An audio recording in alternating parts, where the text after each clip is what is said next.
वाणी ब्रह्मा। आज हम आपको एक ऐसी अनोखी सरस्वती स्तुति के बारे में बताने वाले हैं जिससे सब मनोरथ पूर्ण होते हैं। इसी स्तुति से एक महामुनि शाप मुक्त हुए थे। प्राचीन समय की बात है, याज्ञवल्क्य नाम से प्रसिद्ध एक महामुनि थे।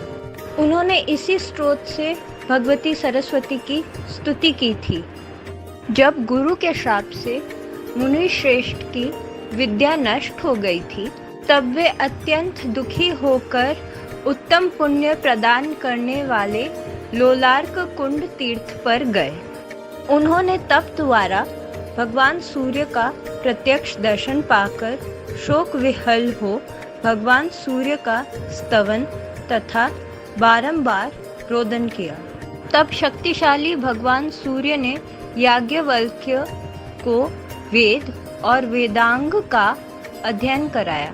साथ ही साथ उन्होंने यह भी कहा, मुने, तुम स्मरण शक्ति प्राप्त करने के लिए भक्ति पूर्वक वाग्देवी भगवती सरस्वती की स्तुति करो।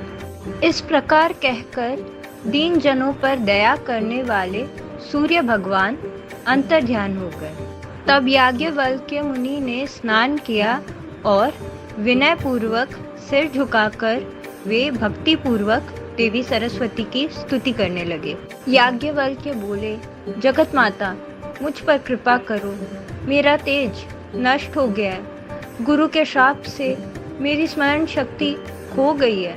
तुम मुझे ज्ञान, स्मृति, विद्या, प्रतिष्ठा, काव्य शक्ति, शिष्यों को समझाने की शक्ति तथा ग्रंथ रचना करने की क्षमता दो।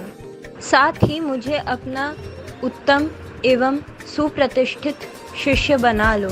माता, मुझे प्रतिभा तथा सत्पुरुषों के साथ में विचार प्रकट करने की उत्तम क्षमता दो। दुर्भाग्यवश मेरा जो ज्ञान संपूर्ण रूप से नष्ट हो गया है, वह मुझे पुनः नवीन रूप में प्राप्त हो जाए। जिस प्रकार देवता धूल या राख में छिपे हुए बीज को समय अनुसार अंकुरित कर देते हैं, वैसे ही तुम भी मेरे लुप्त ज्ञान को पुनः प्रकाशित कर दो। जो ब्रह्म स्वरूपा, परमा, ज्योति रूपा, सनातनी तथा संपूर्ण विद्याओं की अधिष्ठात्री है, उन वाणी देवी को बार बार मैं प्रणाम करता हूँ, जिनके बिना सारा जगत सदा जीते जी मृत समान है, तथा जो ज्ञान की अधिष्ठात्री देवी है, उन माता सरस्वती को बारंबार नमस्कार है, जिनके बिना सारा जगत सदा गूंगा और पागल के समान हो जाएगा, तथा जो वाणी की अधिष्ठात्री देवी है, उन वाग्देवी को बारंबार नमस्कार है, जिनके बिना सारा जगत सदा गूंगा और पागल के समान हो जाएगा, तथा जो वाणी की अधिष्ठात्री देवी है, उन वाग्देवी को बारंबार नमस्कार है, जिनकी अंग कांति हिम, चंदन, कुंद, चंद्रमा, कुमकुम तथा श्वेत कमल के समान उज्जवल है, तथा जो अक्षरों की अधिष्ठात्री देवी है, उन अक्षर स्वरूपा देवी सरस्वती को बारंबार नमस्कार है। विसर्ग, बिंदु एवं मात्रा, इन तीनों का जो अधिष्ठान है वह तुम हो। इस प्रकार साधु पुरुष तुम्हारी महिमा का गान करते हैं। तुम ही भारती हो, तुम्हें बारंबार नमस्कार है। जिनके बिना सुप्रसिद्ध गणक भी संख्या के परिगण में सफलता नहीं प्राप्त कर सकता, उन काल संख्या स्वरूपिणी भगवती को बारंबार नमस्कार है। जो स्मृति शक्ति, ज्ञान शक्ति और बुद्धि शक्ति स्वरूपा है, तथा जो प्रतिभा और कल्पना शक्ति है, उन भगवती को बारंबार प्रणाम है। एक बार संत कुमार ने जब ब्रह्मा जी से ज्ञान मांगा, तब ब्रह्मा जी भी जड़वत हो गए। सिद्धांत की स्थापना करने में वे समर्थ न हो सके।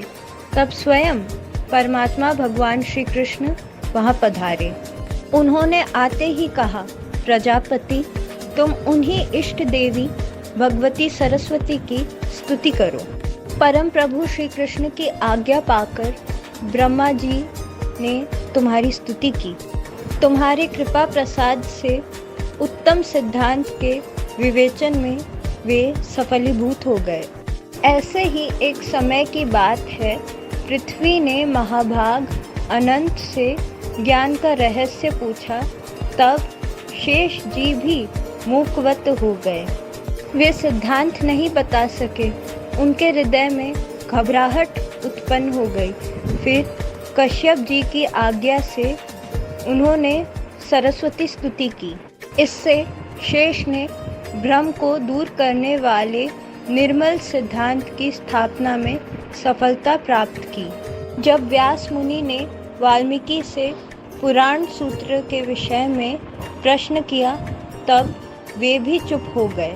ऐसी स्थिति में वाल्मीकि जी ने आप जगदम्बिका का ही स्मरण किया। आपने उन्हें वर दिया जिसके प्रभाव से मुनिवर वाल्मीकि सिद्धांत का प्रतिपादन कर सके। उस समय उन्हें प्रमाद को मिटाने वाला निर्मल ज्ञान प्राप्त हो गया। भगवान श्री कृष्ण के अंश व्यास जी वाल्मीकि मुनि के मुख से पुराण सूत्र सुनकर उसका अर्थ कविता के रूप में स्पष्ट करने के लिए तुम्हारी ही उपासना और ध्यान करने लगे। उन्होंने पुष्कर क्षेत्र में रहकर 100 वर्षों तक तुम्हारी उपासना की। माता, तब तुमसे वर पाकर व्यास जी कवीश्वर बन गए।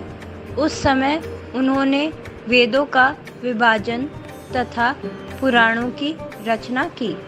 जब देवराज इंद्र ने भगवान शंकर से तत्व ज्ञान के विषय में प्रश्न किया, तब क्षण भर भगवती का ध्यान करके वे उन्हें ज्ञानोपदेश करने लगे। फिर इंद्र ने बृहस्पति से शब्द शास्त्र के विषय में पूछा।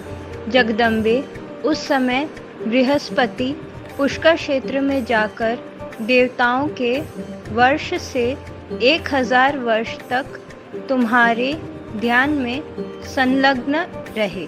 इतने वर्षों के बाद तुमने उन्हें वर दिया और तब जाकर वे इंद्र को शब्द शास्त्र और उसका अर्थ प्रदान कर सके। बृहस्पति मुनि ने जितने शिष्यों को पढ़ाया और जितने सुप्रसिद्ध मुनि उनसे अध्ययन कर चुके हैं, वे सबके सब भगवती सुरेश्वरी का चिंतन करने के पश्चात ही सफल हुए हैं। माता, वे देवी तुम ही तो हो। मुनीश्वर, मनु और मानव सभी तुम्हारी पूजा और स्तुति कर चुके हैं।